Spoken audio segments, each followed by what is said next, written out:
யூபியில ஹிந்தி மட்டும் படிக்கிறவன் தான், பீகார்ல ஹிந்தி மட்டும் படிக்கிறவன் இங்க வந்து தமிழை கத்துக்கிட்டு இன்னைக்கு நம்ம வீடு கட்டி தரான், சாலையை பிறக்கிறான், குக்கூஸ் கழுவுறான்.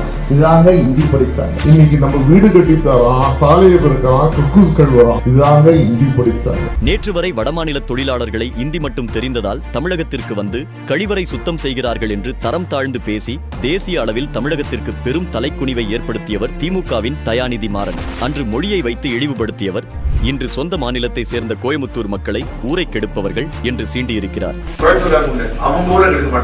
பக்கத்து ஊர் எல்லாத்தையும் போய் வந்து அவங்க ஊரை எடுக்க மாட்டாங்க, பக்கத்து ஊர் எல்லாத்தையும்.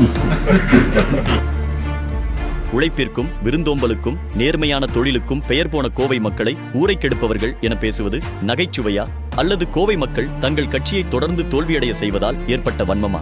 தமிழகத்தின் பொருளாதார தூண்களாக திகழும் அவர்களை ஒரு பொதுக்கூட்ட மேடையில் வைத்து சுயநலவாதிகள் என்று முத்திரை குத்துவது கோயம்புத்தூர் மக்களின் ஆன்மாவையே அவமதிப்பதற்கு சமம். இத்தகைய திமிர் பேச்சுக்கு வரும் தேர்தலிலும் திமுகவிற்கு தொடர் தோல்வியையே பரிசளிப்பார்கள் கோவை மக்கள்.